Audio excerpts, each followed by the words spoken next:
Good morning students. मैं आपको आगे Indian politics and trends and developments का जो सेकंड पार्ट है उस चैप्टर को आगे कंटिन्यू करवा रही हूँ।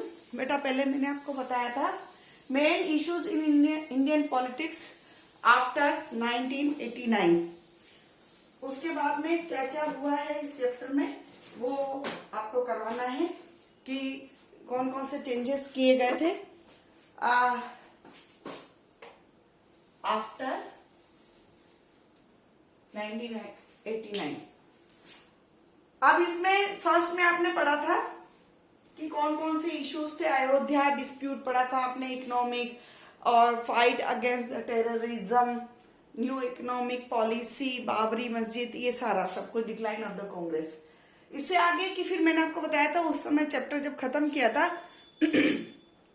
इसके बाद जो है इंडियन पॉलिटिक्स में बहुत ज्यादा चेंजेस आए और वो चेंजेस क्या थे? एरा ऑफ कोलिशन पॉलिटिक्स, गठबंधन की राजनीति का काल शुरू हो गया था इस समय। और इसके कौन कौन से फैक्टर्स थे वो हम पढ़ेंगे। सच एज था डिक्लाइन ऑफ द कांग्रेस। सबसे पहले आपने उस वाले इश्यूज में भी पढ़ा था कि कांग्रेस का डिक्लाइन होना शुरू हो गया था 1989 के बाद। मिसेस इंदिरा गांधी और नेहरू जी के समय जो कांग्रेस का वर्चस्व था, जो इन्फ्लुएंस था इंडियन पॉलिटिक्स पे, वो धीरे धीरे डिक्लाइन होता चला गया और 90 तक आते आते ये डिक्लाइन और मिस्टर राजीव गांधी की डेथ के बाद तो कांग्रेस का जैसा लगा कि एक बार तो पतन ही हो चुका है। ठीक है, तो ये हो चुका था। इस वजह से गठबंधन की राजनीति आई। जो कांग्रेस एब्सोल्यूट मेजोरिटी ले लेती थी अकेले ही, अब उसको दूसरों के सहारे की जरूरत पड़ गई, इसलिए इसको हम कहते हैं कि कांग्रेस का पतन होने लग गया। सेकंड पॉइंट है rise of the caste based parties. जो भारतीय राजनीति में जातीय आधार पर जो है विभिन्न दलों का निर्माण हुआ।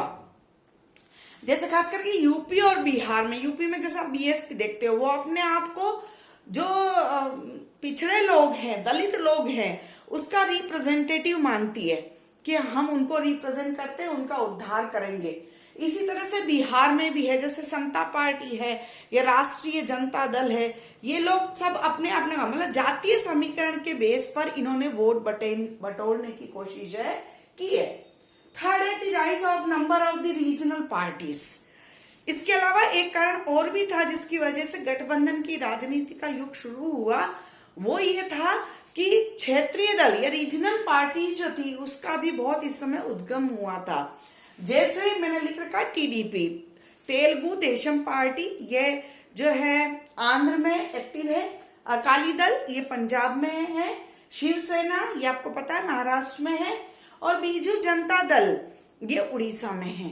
तो ये क्षेत्रीय जो पार्टीज थी, रीजनल पार्टीज थी, ये भी अपने लेजिस्लेटिव असेंबली की इलेक्शन तो लड़ती थी, वहां सरकारें बना रही थी, लेकिन साथ में ये लोकसभा के इलेक्शंस भी लड़ती थी और फिर वो बार्गेनिंग करती थी नेशनल पार्टीज के साथ में, क्योंकि इनके भी एमपी जीत जाते थे और फिर वो साथ में नेशनल पार्टी के साथ में या किसी अन्य दलों के साथ में मिलकर सरकार में शामिल हो जाती थी। तो ये सारे कॉजेस थे जिसकी वजह से गठबंधन की राजनीति का पीरियड जो है शुरू हुआ। नेक्स्ट है आपका अलायंस पॉलिटिक्स, कोलिशन गवर्नमेंट। ये जो एरा शुरू हुआ उसका सबसे पहला जो था the national front government. National front government जो है बनी है राष्ट्रीय मोर्चा कहते हैं इसको हिंदी में। Janata Dal, Congress S, Telugu Desam and Assam Gana Parishad.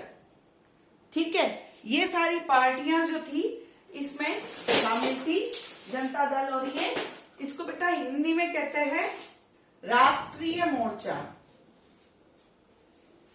राष्ट्रीय मोर्चा।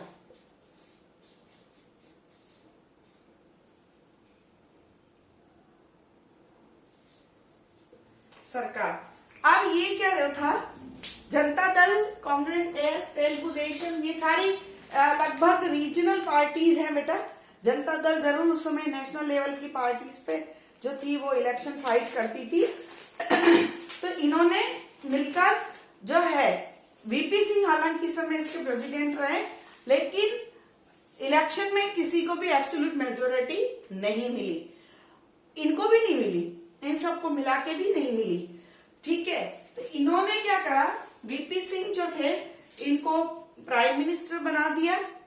पहले वीपी सिंह ने जो अपनी पार्टी बनाई थी वो बनाई थी 1988 में, जनता दल, चक्र इसका निशान होता था, और वो 2 दिसंबर 1989 को प्राइम मिनिस्टर बने और रिजाइन कर दिया उन्होंने 7 नवंबर 1990 को।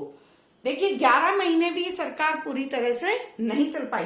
ये कोलिशन गवर्नमेंट की एक विशेषता है, या हम कह सकते हैं कि इसमें कमी है, डीमेरिट है कि इनस्टेबिलिटी रहती है, ज्यादा समय नहीं चल पाती, क्योंकि बहुत सारी विचारधाराएं जो होती है उसको जब हम शामिल करते हैं तो वो फिर एक साथ कदम से कदम मिलाकर नहीं चलती, उनके अपने अपने विचार है, इसलिए वो ज्यादा समय साथ नहीं देती।